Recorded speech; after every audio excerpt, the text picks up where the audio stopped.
يا رب بالمصطفى بلغ مقاصدنا واغفر لنا ما مضى يا واسع الكرم يا رب بلغ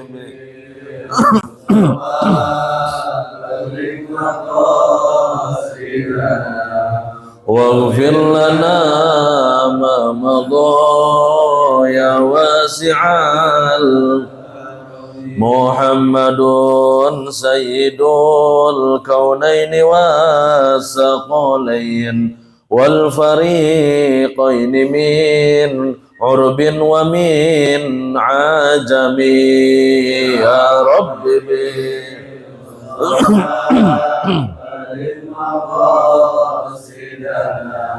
واغفر لنا ما مضى يا واسع هو الحبيب الذي ترجى شفاعته لكل حول من الأحوال مقتحم يا رب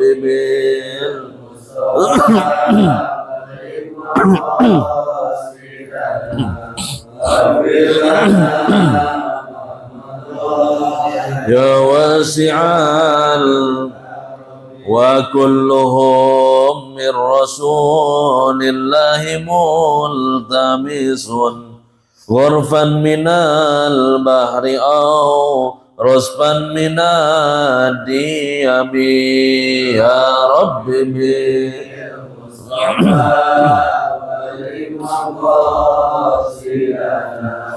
واغفر لنا ما مضى يا واسع بسر الفاتحة. بسم الله الرحمن الرحيم الحمد لله رب العالمين الرحمن الرحيم مالك يوم الدين إياك نعبد وإياك نستعين اهدنا الصراط المستقيم صراط الذين أنعمت عليهم غير المغضوب عليهم. Bismillahirrahmanirrahim. Assalamualaikum warahmatullahi wabarakatuh.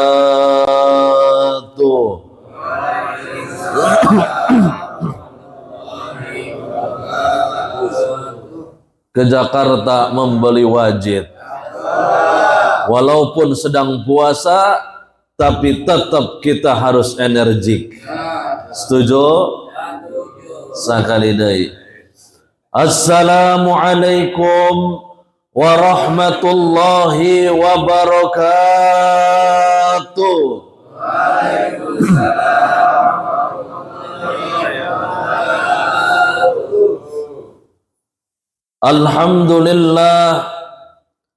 Alhamdulillahilladzi ja'ala ramadhana syahran mubaraka wa qiyama layalihi tatawwu'a wa siyama naharihi ujuba. Ashhadu an la ilaha illallah wahdahu la syarika lah wa ashhadu anna sayyidana Muhammadan abduhu wa rasuluhu la nabiyya ba'dah. Allahumma sholli wa sallim wa barik ala sayyidina Muhammadin wa ala alihi wa ashabihi ajma'in, amma ba'd. Qalu subhanaka la ilma lana illa ma 'allamtana innaka antal alimul hakim. Hasbunallah wa ni'mal wakil, ni'mal maula wa ni'man nasir, wa la hawla wa la quwwata illa billahil aliyyil. Rabbi shrah li sadri wa yassir li amri wahlul uqdatan min lisani yafqahu qawli, ya fattahu ya alim, walhamdulillahi rabbil. Gimana kabar Bapak Ibu, sehat semuanya? Alhamdulillah. Semoga kita semua senantiasa terus diberikan oleh Allah nikmat kesehatan, diberikan selalu oleh Allah nikmat perlindungan, diberikan selalu keberkahan dalam umur yang panjang. Mudah-mudahan dengan sebab hadir di pengajian, segala dosa dan kesalahan kita oleh Allah diampunkan, segala hajat-hajat kita oleh Allah dikabulkan, segala kesusahan-kesusahan kita oleh Allah dimudahkan, segala penyakit yang ada dalam diri kita semoga segera oleh Allah dihilangkan. Bahkan untuk keluarga kita, anak-anak kita, orang tua kita yang sedang sakit, segera mudah-mudahan oleh Allah diangkat penyakitnya, dihindarkan dari segala musibah dan mara bahaya. Amin ya rabbal. Hadirin wal hadirat, Bapak Ibu as-shaimin was-shaimat yang dimuliakan oleh Allah.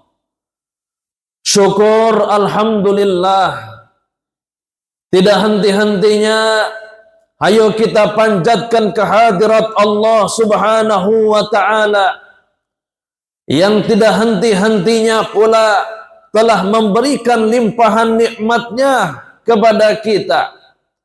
Di antaranya adalah nikmat iman, nikmat Islam, nikmat ihsan, serta nikmat kesehatan dan umur yang panjang, sehingga kita masih diberikan oleh Allah kesempatan untuk merasakan bagaimana berkahnya bulan suci Ramadan. Penantian panjang menunggu tiba bulan Ramadan itu sudah kita angan-angankan lewat doa semenjak bulan Rajab 3 bulan yang lalu, Pak.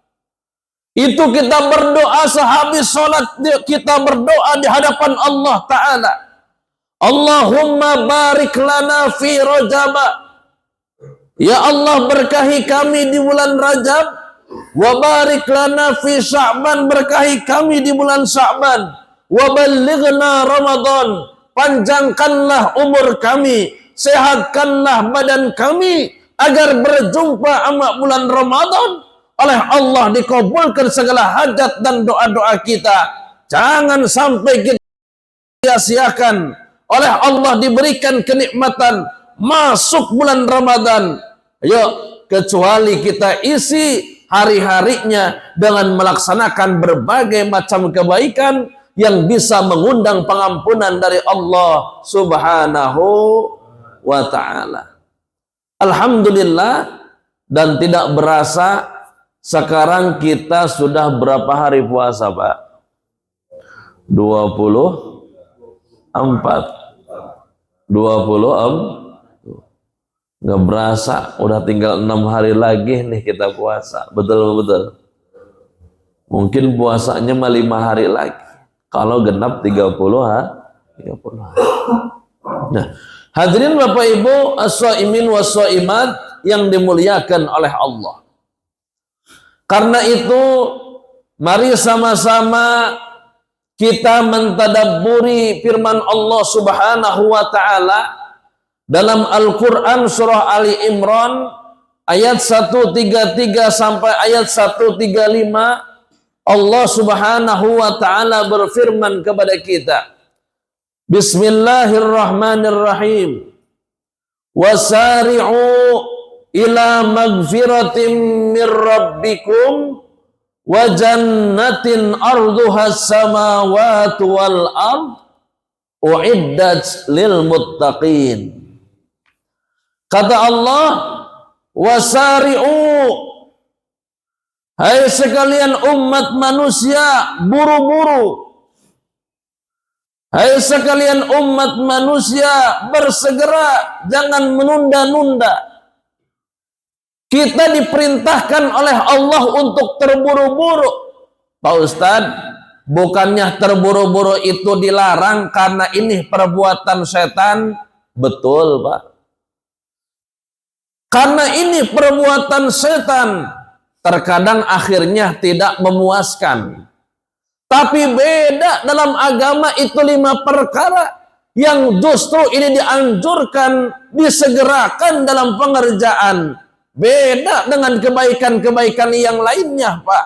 Ini menunjukkan bahwa ke-5 perkara begitu sangat mulia sehingga agama menuntut kita untuk bersegera dan jangan sampai ditunda-tunda. Salah satunya apa? Ila magfiratim mir rabbikum.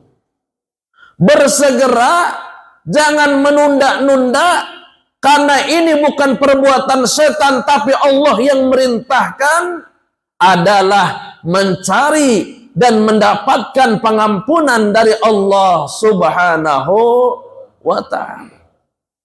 Saat ini kita berdosa, saat ini pula kita harus langsung taubat kepada Allah Ta'ala, Pak.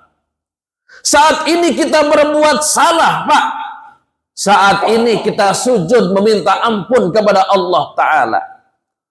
Saat ini kita berbuat salah sama manusia, berbuat aniaya, berbuat kedustaan sama mereka. Jangan ditunda-tunda. Saat itu kita menganiaya saudara kita. Saat itu kita cari halalnya, cari ridhonya. Jangan sampai ditunda-tunda. Apalagi dia dengan mengatakan, ah Pak Ustadz, bentar lagi juga musim lebaran. Ntar juga kan maaf-maafan. Kata siapa? Bukan lagi dosa kecil namanya itu, Bapak.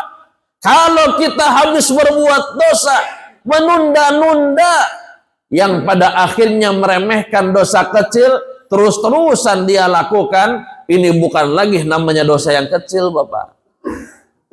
Maka Nabi bersabda, la saghirata ma'al israr, wala kabirata ma'al istighfar. Bukan lagi dosa kecil namanya, Pak. Tadi kata Nabi, ma'al istimrar, kalau itu dosa ditunda-tunda taubatnya kepada Allah Ta'ala, akhirnya ada peremehan dalam hati kita. Istimrar, berkelanjutan terus dilakukan oleh kita karena kita nilai, dosanya kecil ini, Pak. Bukan lagi dosa kecil namanya ini, Pak. Dan sebaliknya, wala kabirata ma'al istighfar, tidak ada lagi dosa besar. Kalau habis berbuat dosa besar, kita menyesalinya, kita langsung bertobat kepada Allah Ta'ala, putus, tidak mau lagi melanjutkan kesalahannya. Ini juga bukan lagi dosa besar namanya. Kenapa? Karena langsung dia diampuni segala dosa dan kesalahannya lewat taubat dan penyesalan di hadapan Allah Subhanahu wa Ta'ala. Nah, hadirin Bapak Ibu yang dimuliakan oleh Allah Subhanahu wa Ta'ala. Apalagi nih bulan Ramadan yang disebutkan oleh Allah, syahrul Ramadan huwa syahrul maghfirah. Bulan Ramadan adalah bulan pengampunan. Bulan yang begitu mudah itu yang namanya ampunan oleh Allah diobral-obralkan, Pak. Semua jenis kebaikan, kalau kita niatkan mencari keridhaan Allah Ta'ala, ini kebaikan pun juga menjadi asbab Allah akan hapuskan segala dosa dan kesalahan kita. Apa contohnya? Rasul telah bersabda. Apa kata Nabi? Man aftara fihi sha'iman kana magfiratan lidzunubihi wa itqan liraqabatihi minan nar. Kata Nabi, siapa orang yang memberikan iftar, memberikan makan kepada orang yang berpuasa, khususnya di bulan Ramadan, maka itu makanan yang ditelan oleh mulutnya orang yang melaksanakan siam, magfiratan lidzunubihi, menjadi penghapus atas segala dosa dan kesalahan dia. Alhamdulillah. Maka nggak aneh Bapak, kalau sudah masuk bulan Ramadan, yang namanya makanan, yang namanya minuman tumpah ruah, nggak di masjid, nggak di musola. Betul apa betul? Bahkan di setiap masjid ada membuat list jadwal nyiapin takjil. Ya, hari ini RT 4, RW 9 misalnya, yang nyiapin takjil, apalagi asrul awakhir, udah 10 terakhir bulan Ramadan yang nyiapin sahur. RT sekian, RW sekian. Itu makanan luar biasa. Di masjid kita sama nggak begitu, Pak? Sama. Subhanallah. Begitu mudah umat manusia sekarang bulan Ramadan itu mengeluarkan kebaikan. Man kana lahu malun falyatasaddaq bimalihi. Orang yang diberikan kelebihan dalam hartanya, orang itu nggak tanggung-tanggung kalau sudah masuk bulan Ramadan. Dia sedekahkan di jalan Allah dengan hartanya.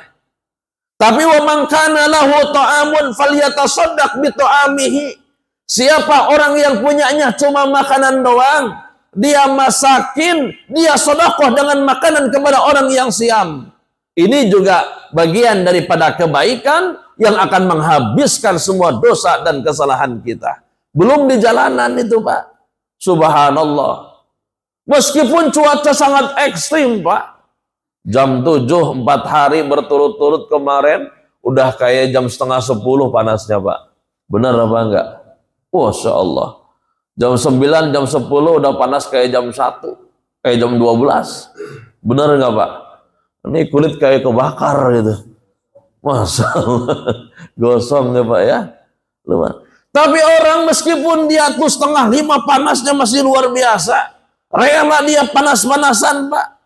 Bahkan ketika turun musim hujan, orang rela hujan-hujanan, turun dari kendaraan, berhenti di persimpangan. Untuk apa? Ngebagi-bagiin makanan itu, Pak. Meskipun yang dibagikan itu gak seberapa. Hanya 1 lontong, 1 gorengan, 3 butir kurma, 1 air mineral. Dengan senang dia bagi-bagikan kepada para pejalan, para pengendaraan. Apa yang mereka harapkan? Itu makanan ditelan oleh orang-orang yang kelaparan karena melaksanakan ibadah siam akan menjadi penghapus atas segala dosa dan kesalahan dia. Alhamdulillah. Bagi-bagi. Masya Allah. Luar biasa. Nah, hadirin Bapak Ibu yang Allah muliakan. Jadi begitu banyak semua kebaikan kalau kita niatkan khususnya di bulan Ramadan mencari keridhaan Allah Ta'ala. Ternyata kebaikan ini bisa menjadi wasilah Allah mengampuni dosa dan kesalahan kita.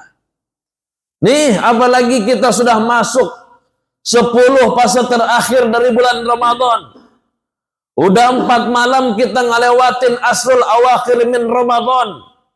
Jangan sampai nih kita sia-siakan kemuliaan malam Lailatul Qadar yang Allah spesialkan hanya untuk umatnya Nabi besar Muhammad. Kok bisa? Ya, jadi kala itu Nabi suatu hari diperlihatkan oleh Allah, Uriya a'maru ummati Nabi qabli. Nabi diperlihatkan, ditunjukkan oleh Allah tentang panjangnya umur umat Nabi terdahulu. Ada yang nyampe 300 tahun umurnya, Pak, di alam dunia. Ada yang nyampe 900 tahun umat-umat Nabi terdahulu, Pak. Bahkan ada yang lebih dari 1000 tahun mereka hidup di alam dunia. Nabi Nuh aja dakwahnya 1000 tahun kurang 50. Pertanyaannya berapa Allah berikan umur kepada Nabi Nuh alaihi salatu wassalam? Dakwahnya aja hampir 1000 tahun. Ama hidupnya beliau kira-kira berapa lama Allah berikan? Kemudian setelah makin kesini, tanah kosong makin berkurang umur umatnya Nabi. Sampai Nabi bersabda, a'maru ummati baina sittina ila sab'in. Umur rata-rata umatnya Nabi antara 60 sampai 70 tahun sudah isdat meninggalkan dunia. Udah gitu bagaimana cara menyaingi ibadahnya umat-umat Nabi terdahulu? Selisih umurnya aja udah jauh berbeda. Akhirnya oleh Allah diberikan tuh peluang, diberikan oleh Allah keistimewaan kepada Nabi yang beliau sangat cinta, yaitu Nabi Muhammad sallallahu alaihi wasallam dengan fa'utiya lahu lailatal qadri khairun min alfi syahri. Akhirnya jangan cemas wahai hambaku. Kata Allah, jangan risau wahai nabiku, meskipun umur-umur umatnya Nabi tidak mencapai ratusan bahkan ribuan seperti umat Nabi terdahulu, tapi aku istimewakan, aku hadiahkan yang namanya malam kemuliaan, malam Lailatul Qadar, yang Allah sebutkan khairun min alfi syahr, lebih utama daripada 1000 bulan. Kalau dikonversikan ke dalam tahun menjadi berapa? Kurang lebih 84 tahun. Pertanyaannya, 84 itu waktu yang lama apa sebentar, Pak? Sebentar apa lama, Pak? Sebentar. Umur kita aja nggak nyampe 84 aslinya ya, Pak. Tapi kalau kita mendapatkan nih sepanjang Ramadan, dari umur usia akil balik kita 15 tahun, sampai sekarang umur kita 50 tahun, sudah merasakan 45 kali, udah merasakan 35 kali dia puasa bulan Ramadan. Kira-kira udah ngedapetin malam Lailatul Qadar apa belum? Hah? Ada yang udah dapat malam Lailatul Qadar? Ini yang lebih tua berarti udah berapa kali ngalamin puasa kan? Yang 60 tahun dia sudah merasakan, berarti dari usia 15 tahun dia puasa, udah 45 kali dia mengalami Ramadan, Pak. Pertanyaannya, udah dapat malam Lailatul Qadar apa belum? Malamnya doang. Tapi berketepatannya wallahu a'lam. Iya, Pak ya. Itu mulianya malam Lailatul Qadar, kata Allah, khairun min alfi syahr, lebih mulia daripada 1000 bulan, atau lebih mulia itu ibadah daripada ibadah 84 tahun. Kalau kita berketepatan ibadah di malam Lailatul Qadar, kita tahajud, Pak, kita sholat tasbih, Pak, kita baca Al-Quran, Pak, kita sedekah di situ, Pak, maka oleh Allah dicatat seolah-olah kita bersedekah selama 84 tahun lamanya, nggak pernah berhenti sedekah kepada Allah Ta'ala. Subhan. Kalau berketepatan malam itu kita sholat tasbih, sholat hajat pas malam Lailatul Qadar, maka kita dicatat oleh Allah lewat malaikatnya sama dengan kita menghabiskan waktu 84 tahun itu selalu tiap malam tahajud dan selalu sholat tasbih kepada Allah Ta'ala, Pak. Kalau malam itu berketepatan malam Lailatul Qadar, kita sedang khotam Al-Quran, tilawah Al-Quran sampai khotam, maka dicatat oleh Allah seolah-olah 84 tahun umur yang Allah berikan kepada kita, seluruhnya dipakai ibadah semua dengan baca Al-Quran. Subhanallah. Inilah kemuliaan malam Lailatul Qadar.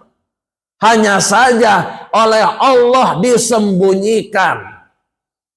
Oleh Allah malam Lailatul Qadar dirahasiakan. Apa tujuannya, Pak Ustadz? Kenapa nggak dibocorkan aja langsung sama Allah biar kita pada semangat ibadahnya? Justru dengan dirahasiakan, Allah hendak menguji keikhlasan dalam ibadah kita. Betul-betul. Kan banyaknya orang kalau mau ibadah tuh pilih-pilih doang. Ini kan malam ganjil. Akhirnya karena merasa itu Lailatul Qadar adanya di malam ganjil, pas malam genapnya ngapain? Ya tidur. Nggak ada malam Lailatul Qadar. Kata siapa? Bisa jadi. Meskipun banyak pendapat para ulama itu datangnya di malam-malam ganjil 10 terakhir, siapa tahu datang di malam genap. Kala itu kita lalai, kala itu kita malas, ternyata Lailatul Qadar sudah datang di waktu kita sedang malas. Na'udzubillah. Maka diuji keikhlasan kita, bahwa kita ibadah bukan semata-mata memburu Lailatul Qadar. Kita menghidupkan malam bukan semata-mata mencari malam kemuliaan, tapi pure, tapi ikhlas. Semata kita menghidupkan itu malam, meskipun malam genap, meskipun bahkan bukan malam 10 terakhir bulan Ramadan, kita selalu hidupkan waktu malam, karena yang diburu bukan semata hanya malam kemuliaan, tapi mencari keriduan dari Allah Subhanahu wa Ta'ala. diuji tuh oleh Allah keikhlasan kita. Kalau masih pilih-pilih Pak, pertanda dia masih separuh keikhlasannya Pak. Tapi kalau dia seluruh malam dikerjakan semuanya, sepanjang malam dia nggak pernah bolos untuk berdoa lewat sujudnya kepada Allah Ta'ala, pertanda dia ibadahnya pure ikhlas semata karena Allah Ta'ala dan tidak pernah ada hitung-hitungan dalam mencari keridhaan dan keutamaan di sisi Allah Subhanahu wa Ta'ala. Maka kalau kata guru-guru kita, kalau malam Lailatul Qadar itu diibaratkan dengan apa? Dengan sebuah mutiara yang ditutupin Pak oleh sebuah mangkok. Ya, 10 mangkok dijajarin di depan. Satu mutiara oleh saya misal disembunyikan di balik mangkok itu Pak. Supaya kita dapat mutiara, kira-kira kita milihnya satu doang apa diulang-ulang Pak? Diulang-ulang. Kalau kita hanya meyakini mutiara itu ada di urutan mangkok yang ketujuh, misalnya, ya berarti malam kedua 7. Kita akhirnya membuka itu mangkok yang ketujuh, ternyata mutiara tidak ada di mangkok yang ketujuh. Kalau kita ngebatasin ibadahnya hanya di malam 27. Atau kita ngebatasin 2 kali aja dalam 10 terakhir. Malam ke-27 gagal, kita nyoba di mangkok yang kelima alias malam ke-25 kita buka lagi Pak. Ternyata di balik mangkok yang kelima juga nggak ada mutiaranya. Kalau kita ngebatasin sampai di situ aja, kecil kemungkinan kita dapat mutiaranya Pak. Tapi kalau kita semua dicoba, semua dibuka, dari mulai mangkok yang pertama, malam ke-21 Pak, gagal, dicoba lagi. Malam besoknya mangkok yang kedua dibuka, gagal. Kita coba maning di mangkok yang berikutnya Pak. Semakin kita mencoba membuka setiap mangkok yang Allah sudah siapkan tadi Pak, sudah barang pasti ya kemungkinan besar kita akan menjumpai mutiara entah di balik mangkok yang nomor keberapa. Yang pasti semakin kita sering ngebuka, semakin kita sering munajat lewat doa tiap malam kepada Allah Ta'ala, sudah barang pasti dia akan mendapatkan mutiara malam kemuliaan, yakni malam Lailatul Qadar. Pak Ustadz, apakah Lailatul Qadar hanya akan dapatkan oleh satu orang di antara sekian banyak hamba Allah umat yang beriman? Bukan. Semua berhak mendapatkan kemuliaan Lailatul Qadar. Bukan seperti mutiara yang tadi ketika didapatkan oleh satu orang yang lain sudah tidak ada kesempatan. Bukan. Semua orang bisa mendapatkan kemuliaan Lailatul Qadar. Jadi itu hadirin Bapak Ibu, oleh Allah dirahasiakan agar menguji keikhlasan, keistiqomahan dalam beribadah di sisi Allah Subhanahu wa Ta'ala. Tuh malam Lailatul Qadar. Hadirin wal hadirat, as-shaimin was-shaimat yang dimuliakan oleh Allah. Nah, ketika kita sudah mendapatkan yang namanya maghfirah, pengampunan dari Allah Subhanahu wa Ta'ala, maka ini menjadi akses mudah, pembuka kepada akses yang berikutnya. Kata Allah, wa jannatin arduha samawati wal ard uiddat lil muttaqin. Kalau maghfirah, tiket pengampunan dari Allah sudah didapatkan oleh kita, wa jannatin, maka akses yang kedua, surga pun juga dengan mudah oleh Allah akan diberikan kepada kita manakala maghfirah, tiket ampunan sudah kita pegang. Amin ya robbal. Maka kalau dimudahkan, dikiaskan Pak, kalau maghfirah itu seperti tiket nonton bola. Kita mau nonton bola Persib sama Persija di Stadion Pakansari. Ada security ditanya, Bapak mau kemana? Saya masuk ke dalam stadion. Mana tiketnya? Nih, udah ada stempel dari panitia. Gak usah banyak ditanya. Sudah barang pasti tinggal masuk. Malaikat Ridwan pun penjaga surga besok bakal bertanya, hai Bapak, kira-kira Bapak masuk ke surga apa yang dibuktikan? Nih, udah ada stempel magfirah dari Allah Ta'ala. Oh begitu, silahkan Bapak masuk ke surga. Bidadari sudah menunggu Bapak di dalam. Subhanallah. Artinya begitu mudah aksesnya masuk ke surga. Kalau sudah mendapatkan pengampunan dari Allah Ta'ala, maka saat ini kita berdosa, saat ini kita langsung sujud kepada Allah Ta'ala, saat ini kita berbuat aniaya, saat ini mencari maafnya, mencari ridhonya, baru raih pengampunan dari Allah Ta'ala. Maka dengan itu surga yang luasnya seluas langit dan bumi yang Allah gambarkan dalam Al-Quran, mudah rasanya kita dapatkan. Amin ya Rabbal. Nikmatnya surga, luasnya itu surga, uiddat lil muttaqin, yang Allah akan spesialkan hanya untuk hamba-hambanya yang bertakwa. Alhamdulillah. Nah pertanyaannya Pak Ustadz, siapa orang yang takwa itu Pak? Allah memberikan ciri-cirinya. Orang yang bertakwa yang disiapkan surga. Di surga kita makan nggak pernah ada kenyang-kenyangnya Pak. Benar apa enggak? Kalau di dunia kemampuan makan kita terbatas, satu piring munjung udah kenyang. Kalau perut udah kenyang, kira-kira masih nafsu nggak terhadap makanan-makanan yang lain Pak? Nah, di surga mah nggak pernah ada kenyang-kenyangnya, makan terus. Yang kedua, di surga, mohon maaf, meskipun makan terus-terusan nggak pernah kita merasakan kenyang, tidak ada buang kotoran. Nggak ada buang kotoran. Kalau di dunia, sekenyang apapun itu makanan, Pak, pasti besok store, tunai kotoran kita. Betul. Di surga, yang namanya kulit kita selalu mempesona, nggak pernah ada keriput-keriputnya Pak, selalu muda umurnya Pak.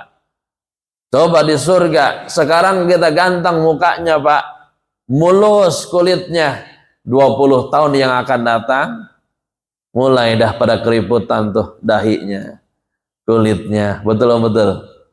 Tapi surga nggak ada istilah-istilah begitu, makan nggak pernah ada kenyangnya, minum nggak akan ada puasnya, tidak ada buang kotoran Pak. Semua diawetkan oleh Allah Ta'ala Pak. Tidak ada makanan yang diharamkan, tidak ada minuman yang Allah larang. Bahkan lebih sebenarnya daripada itu yang digambarkan oleh Allah dan Rasulnya Pak. Sampai Rasul bersabda, fil jannati ma la ainun ra'at wala udhunun sami'at wala khatar ala qalbin basar. Di surga kita akan melihat sesuatu yang sebelumnya belum pernah terlihat oleh mata kita. Di surga kita akan mendengarkan sesuatu yang sebelumnya belum pernah terdengar oleh telinga kita. Bahkan di surga akan terlintas sesuatu yang sebelumnya belum pernah terlintas oleh hati dan pemikiran kita. Saking nikmatnya itu surga, sudah lagi tidak mampu dilukiskan oleh kata-kata subhan.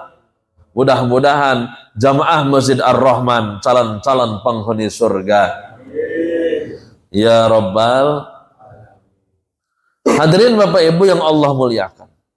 Nah, nikmatnya surga ini tadi oleh Allah dispesialkan untuk siapa? Lil muttaqin, untuk orang-orang yang bertakwa. Siapa orang yang bertakwa itu cirinya apa Pak Ustaz? Al-awwalu, yang pertama kata Allah, alladzina yunfiquna fis sarra'i wad-dharra. Yang pertama, orang itu gemar berinfak di jalan Allah, baik di kala lapang ataupun di kala sempit Pak. Di kala dia sedang senang ataupun di kala sedang susah. Di kala dia itu sedang dalam keadaan ada ataupun tidak ada, tanggal muda ataupun tanggal tua, gemar berinfak di jalan Allah Ta'ala, meskipun nominalnya tidak seberapa, meskipun nominalnya berbeda antara tanggal tua sama tanggal muda. Meskipun nominalnya beda-beda antara saat ada atau tidak ada, yang pasti dia selalu bergemar berinfak di jalan Allah Ta'ala. Nih, ciri orang yang bertakwa, yang sudah Allah siapkan surga. Alhamdulillah. Sampai di kampung saya, Pak, musola, sekelas musola, awal tarawih pertama saldonya 1.300.000. Tarawih pertama, Pak, tarawih masjid itu 1 hari, 2 hari, 3 hari pertama tarawih itu ngebludak sampai keluar, Pak. Masjid Ar-Rahman bagaimana, Pak Rudi? Keluar juga ya. Sampai sekarang masih bertahan, Pak, ya. Alhamdulillah. Di musola saya tetangga itu, Pak, Masya Allah, sehari pertama tarawih tromol masjid 1.300.000, ngalahin hasil tromol sholat Jumatnya, Pak. Iya, Pak, ya. Begitu semangat mereka berderma karena melihat kemuliaan bulan puasa. Mereka nggak tanggung-tanggung kalau sudah masuk bulan puasa. Kenapa? Karena pahalanya dilipat gandakan oleh Allah Ta'ala. Sampai Anas bin Malik radhiyallahu an pernah bertanya, ya Rasulullah, ayo sedekahtin afdal, sedekah apa yang paling utama ya Rasul? Apa jawab Rasul? As-sadaqatu fi Ramadan. Bersedekah di bulan Ramadan adalah momen-momen yang paling istimewa, karena pahalanya akan dilipat gandakan menjadi 700 kelipatan yang tidak pernah kita dapatkan kecuali hanya ada di bulan suci Ramadan. Subhanallah. Maka nih, mumpung kita masih ada di bulan Ramadan, yuk gemar berinfak, jangan takut-takut, Pak. Tidak ada itu cerita orang yang kebanyakan infaknya jatuh dia jadi orang miskin. Kagak. Tidak ada ceritanya orang yang kebanyakan sedekahnya dia seorang pengusaha bangkrut usahanya, gulung tikar karena rajin banget sedekahnya. Kagak ada. Kalaupun ada, ternyata mungkin ada yang salah, there is something wrong dalam niatnya. Cuma yang pasti Rasul Shallallahu Alaihi Wasallam sudah meyakinkan, wallahi, demi Allah yang nyawaku dalam genggaman Allah Ta'ala, mana qasa malun min sedekah, tidak akan pernah berkurang itu harta kalau kita belanjakan di jalan Allah Subhanahu wa Ta'ala. Bal yazdad, bal yazdad, bal yazdad. Bahkan oleh Allah akan ditambahkan dan ditambahkan, tidak akan pernah berkurang. Justru harta kita akan bersih, harta kita akan berkembang manakala kita sedekahkan di jalan Allah Subhanahu. Maka nih orang kalau sudah masuk bulan Ramadan, masuk masjid, Pak, masuk masjid kalau bisa jangan sampai kalah sama masuk toilet. Iya, Pak, ya. Masuk toilet minimal yang keluar berapa duitnya? 2.000 lah. Masuk masjid masa sama gambar Husni Tamrin. Husni Tamrin, tahu Husni Tamrin? Kira-kira berapa itu duitnya? 2.000. Apalagi yang keluar dari dompet Bapak yang keluar gambar Kapiten Patimura. Udah nggak pakai peci, bawa golok lagi. Ya. Minimal kalau ini masjid, cari itu uang yang ada pecinya. Warna merah Soekarno-Hatta. Kira-kira duitnya berapa ini, Pak? Cepet. Atau setidaknya minimal dah paling kecil gambar Imam Bonjol. Uang berapa, Pak? Gocengnya masuk masjid 1.000 rupiah. Kapiten Patimura. Nanti di kuburannya gelap, lampunya 3 watt doang. Iya, terangnya hanya sedikit doang. Coba tuh gambar Soekarno-Hatta ke masjid, Pak. Wah, tromol masjid jalan, pura-pura nundutan. La ilaha illallah. Udah lewat, baru dia muka lagi matanya. Ada di sini yang begitu, ada? Ada apa enggak? Mudah-mudahan enggak ya. Amin. Amin. Di kampung saya banyak cerita yang begitu tuh. Tapi katanya pindahan dari kampung sini.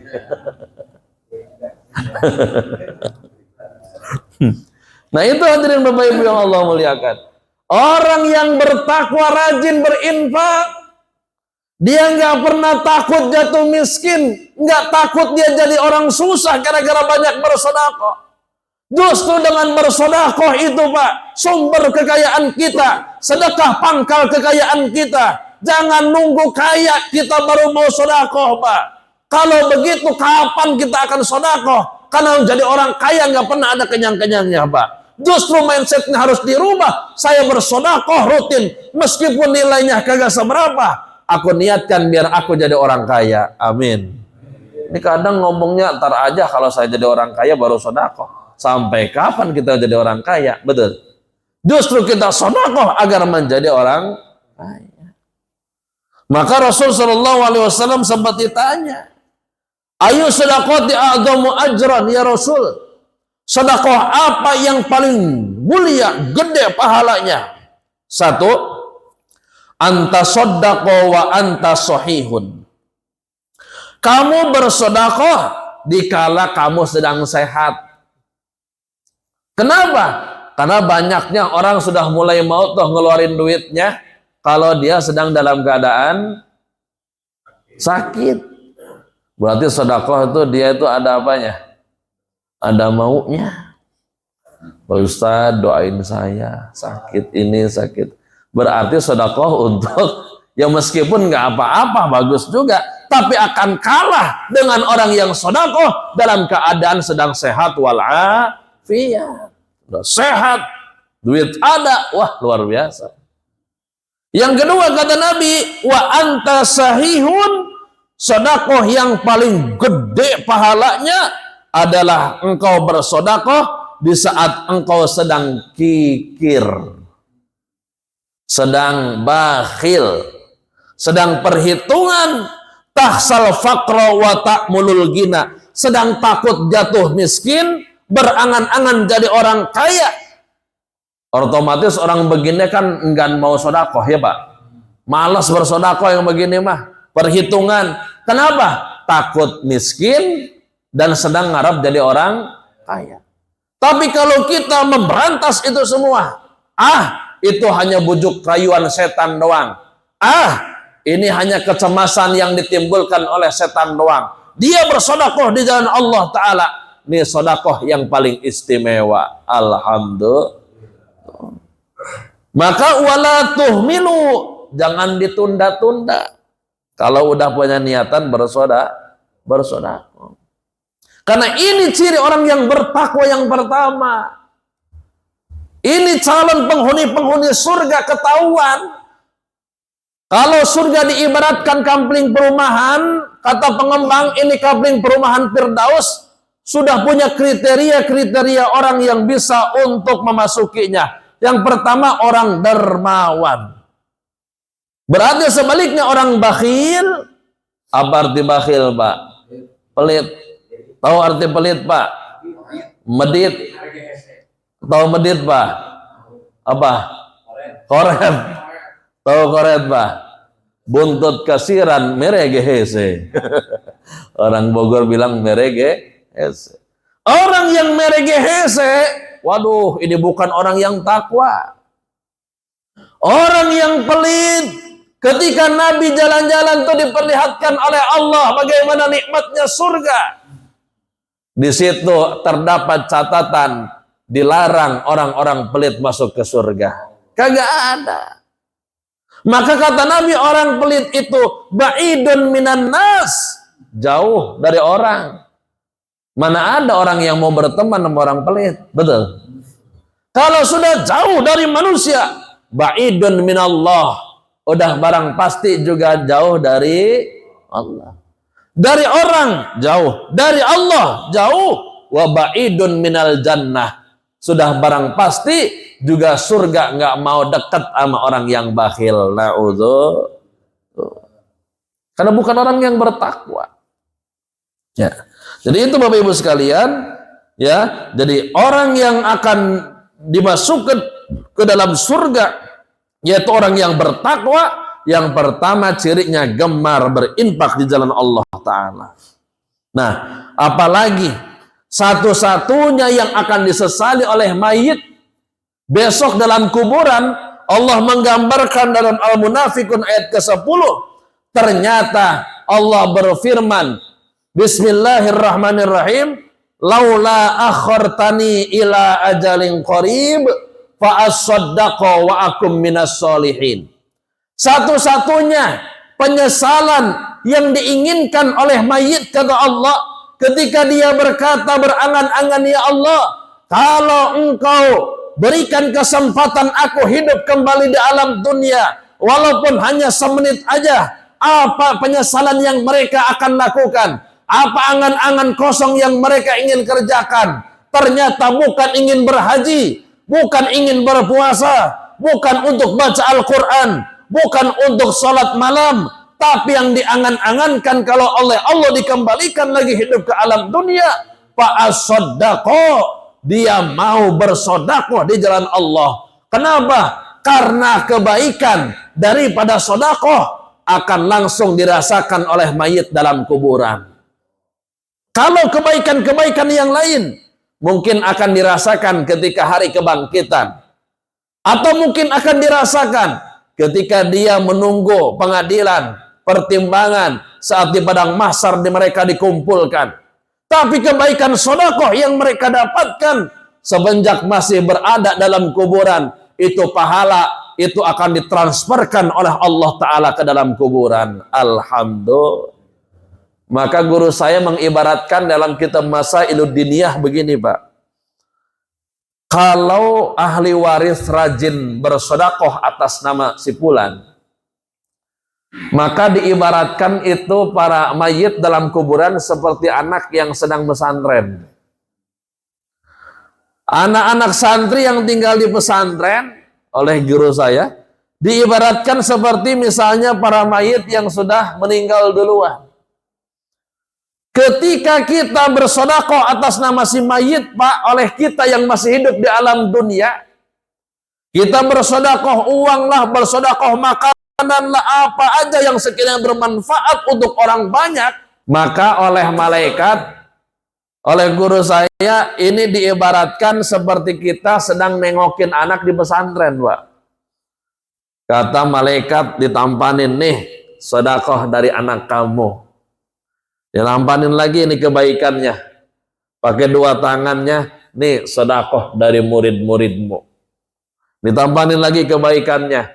Nih sedekah dari suamimu, sedekah dari istrimu, sedekah dari saudaramu. Otomatis santri-santri yang lain yang gak dijengukin, Pak, wah, dengan berbagai macam aneka makanan itu pada ngiri semuanya, gigit jari. Wah, enak banget ya. Si dia mah itu selalu dijengukin mulu, seminggu sehari. Ada yang bawa ini, ada yang bawa itu. Yang nggak pernah dijengukin pada ngiri di pesantren, Pak. Nah, sama halnya juga seorang mayit. Dalam kitab Masailud Diniyah, dia akan merasa bahagia. Dia akan begitu sangat bangga. Ternyata punya murid-murid yang bisa memberikan pertolongan kepada dia dalam kuburan. Dia punya anak-anak yang soleh dan soleha, yang peduli sama orang tua, mengirimkan doa dan sedekah untuk kedua orang tua yang sudah ada dalam kuburan. Kalau yang sudah meninggal istrinya ini suami begitu sangat soleh, mendoakan bersedekah atas namanya. Kalau yang meninggal itu suaminya duluan, istrinya bersedekah atas nama untuk suaminya, diberikan sedekah juga. Begitu sangat luar biasa keutamaan daripada sedekah di jalan Allah Subhanahu. Akan senang dia dalam kuburan. Kenapa? Mal mayyitu fi qabrihi illa kal ghurikil mugawwith. Karena mayit dalam kuburan, kata Nabi, ibarat orang yang sedang tenggelam. Al-mugawwithi, yang membutuhkan pertolongan. Apa pertolongannya? Tuh, sedekah atas nama almarhum almarhumah, itu yang akan menjadi perahu menolong ahli mayit yang tadi sedang tenggelam membutuhkan pertolongan dari kita ahli waris yang masih hidup di alam dunia. Itu salah satunya penyesalan yang diinginkan oleh mayit, karena menunjukkan bahwa keutamaan dari sedekah di jalan Allah begitu sangat luar biasa. Alhamdulillah. Apalagi bulan Ramadan. Bapak Ibu, masjid kita alhamdulillah tiap tahun selalu membuka. Yang mau berzakat, berinfak, bersedekah, atau zakat fitrahnya, zakat malnya. Ayo, udah hari ke-24. Bapak Ibu, jangan sampai kita salah arti hanya zakat fitrah doang yang keluar. Ini banyak sekali yang belum paham masalah zakat mal. Yang disodakohkan, yang kita keluarkan bukan zakat fitrah doang. Zakat mal memang ada beberapa ketentuan. Kalau zakat fitrah mah semua orang harus dikeluarkan itu per jiwa. Tapi kalau zakat mal, atau dalam hal ini tempatnya zakat dari penghasilan, karena zakat mal itu ada 6 cabang. Ada emas perak, ada hasil perniagaan, ada hasil perkebunan, hasil peternakan, ada barang temuan, termasuk zakat profesi dari penghasilan kita. Ini masuk ke dalam kategori zakat mal, Pak. Kita yang memiliki penghasilan dalam 1 bulan misalnya 6 juta, Pak, dikali setahun haulnya itu ternyata nilainya sama dengan 85 gram emas. Maka kena kewajiban dalam agama untuk mengeluarkan zakat malnya nih di bulan puasa. Jangan lupa. Berapa Ustaz 85 gram itu kalau diduitkan? Surat edaran Badan Amil Zakat Nasional tidak mengukur gramnya dengan 24 karat, Pak. Kalau 24 karat, emas 1 gramnya harga sabaraha coba sekarang? 3 juta lebih, Pak. Kalau itu takarannya, berarti orang yang berpenghasilan 16 juta ke atas per bulan yang bisa zakat mal. Tapi kan inti dari adanya zakat itu untuk mengeluarkan hartanya, membersihkan hartanya, dan memberikan bantuan kepada sesama. Maka oleh edaran Basnas, maka dengan minimal 14 karat, itu sudah masuk dia untuk berzakat.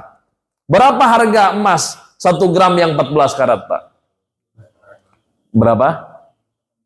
8 berapa dosen? Enggak, yang 14 karat 800-an kalau saya lihat terbaru itu 800, Pak. Artinya yang berpenghasilan 6 juta ke atas sebulan, dengan catatan dia nggak punya hutang yang sudah jatuh tempo, maka itu kena itu, Pak.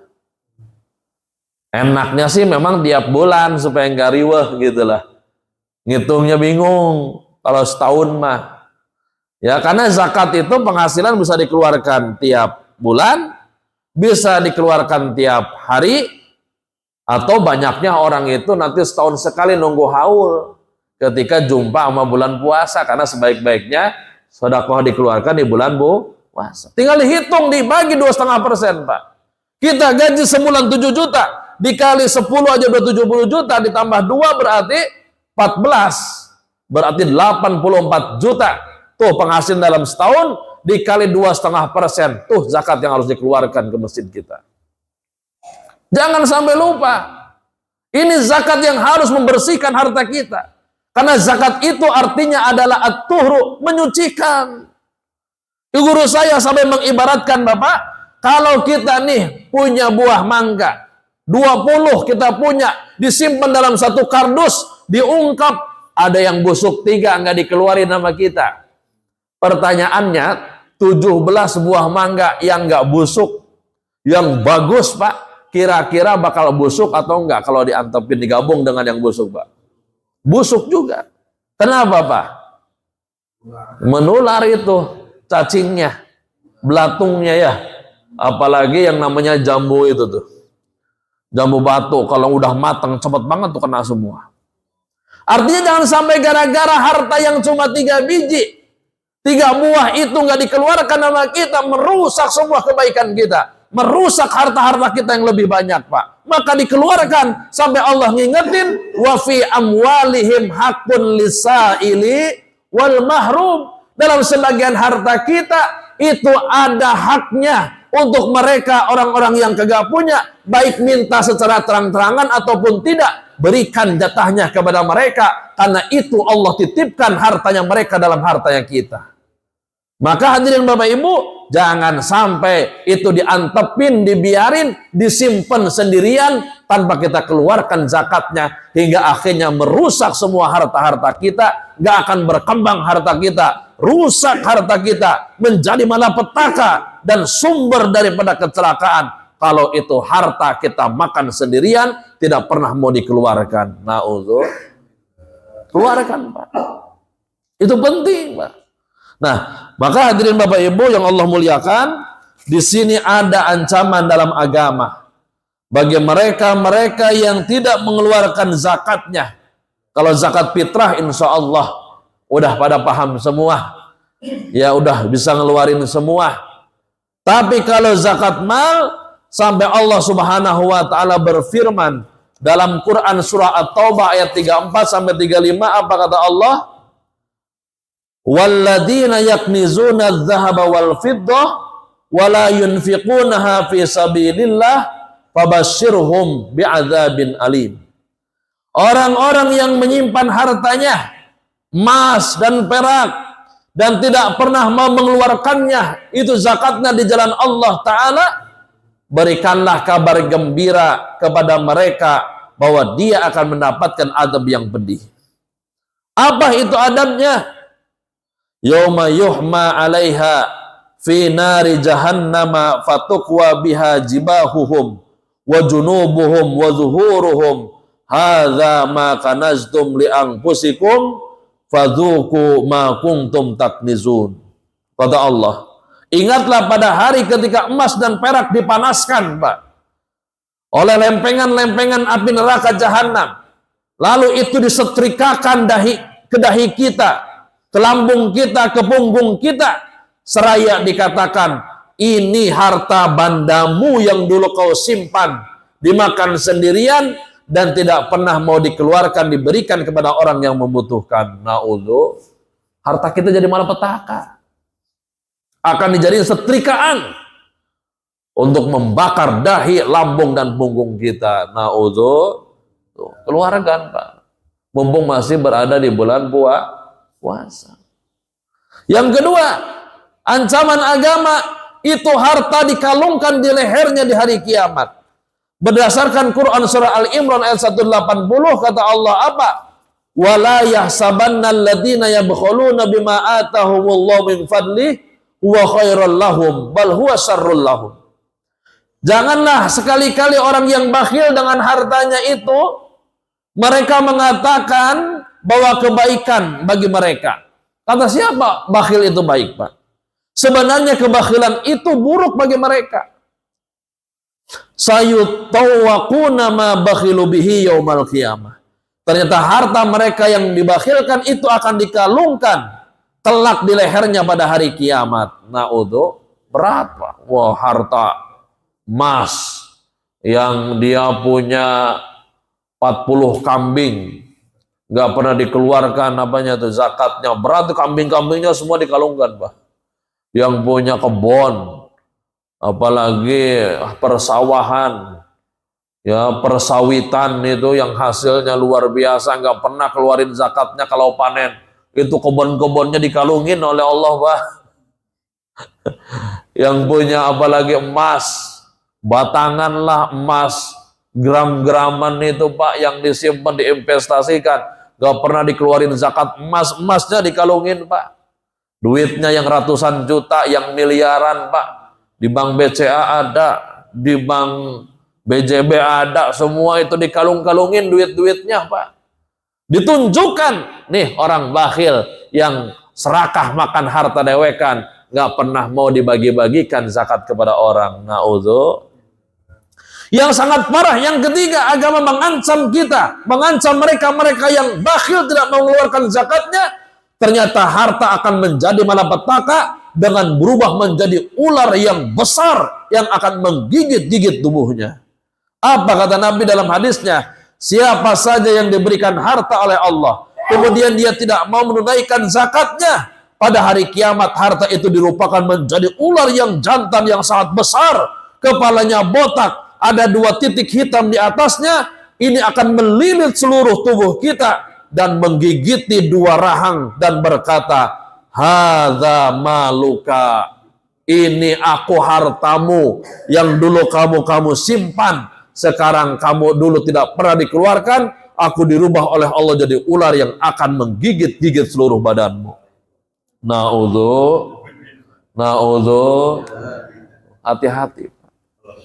Ya, maka ya mumpung bulan Ramadan, ya kita keluarkan zakat kita, bersihkan harta kita, Pak. Ya, karena bukan zakat fitrah aja. Dalam agama zakat itu ada dua, ada zakat fitrah untuk mensucikan jiwa atau untuk menyempurnakan kekurangan puasa kita, itu zakat fitrah. Mungkin saat puasa omongan kita ngelantur kemana-mana. Iya, jam berapa Pak? Jam berapa? Jam 6 pas lebih. Saya nggak bawa ini, nggak bawa jam. 6 lebih 11 ya? Oh, 06. Suruh jam berapa, Pak? 58. Udah ya lewat. Jadi itu Bapak Ibu sekalian, jadi zakat fitrah untuk mensucikan jiwa, kalau zakat mal untuk membersihkan harta. Yuk sucikan jiwa kita lewat zakat fitrah, dan kekurangan puasa kita mungkin dari omongan yang kotor, pandangan kita yang nggak dijaga, itu bisa dibersihkan lewat apa? Zakat fitrah, keluarkanlah. Kalau ingin bersih harta kita, semua harta atau penghasilan kita, simpanan kita, yuk bersihkan dengan cara kita mengeluarkan zakat malnya. Mudah-mudahan tambah berkah rezeki kita, ya tambah baik jiwa kita, sehingga kita menjadi orang-orang yang di akhir puasa itu mendapatkan kemenangan luar biasa, minal aidin wal faizin, kembali kepada kesucian kita, wal faizin, dan mendapatkan kemenangan berupa surga dari Allah Subhanahu wa taala. Demikian taklim kita pada kesempatan pagi hari ini. Mohon maaf atas segala kekurangan. Terima kasih atas segala perhatian. Mari kita tutup dengan baca doa untuk semua kita, mudah-mudahan senantiasa diberikan selalu kesehatan, keberkahan dan perlindungan dari Allah Subhanahu wa taala. Ala hadhihi niyyah wa ala kulli niyatin shalihah. Al-Fatihah. A'udzubillahi minasyaitonir rajim. Bismillahirrahmanirrahim. Alhamdulillahirabbil alamin arrahmanir rahim maliki yaumiddin. Iyyaka na'budu wa iyyaka nasta'in ihdinas siratal mustaqim siratal ladzina an'amta 'alaihim ghairil maghdubi 'alaihim. Wa'fu 'anna ya karim, wa'fu 'anna ya rahman, wa'fu 'anna ya rahim. Allahumma bihaqqil fatihah wa bisirril fatihah wa bikaramatil fatihah wa bihaqqi man unzila 'alaihil fatihah. Ya farijal ham farij humumana wa ya kashifal gham ishif humumana wa ya man li'ibadihi yaghfir wa yarham. Ya dafi'al bala ya Allah, ya dafi'al bala ya rahman, ya dafi'al bala ya rahim. Allahumma adfa'anna al-bala ya arhamar rahimin irhamna wa tahiyyatuhum fiha salam wa akhiru da'wahum alhamdulillahi rabbil alamin. Terima kasih. Assalamualaikum warahmatullahi wabarakatuh.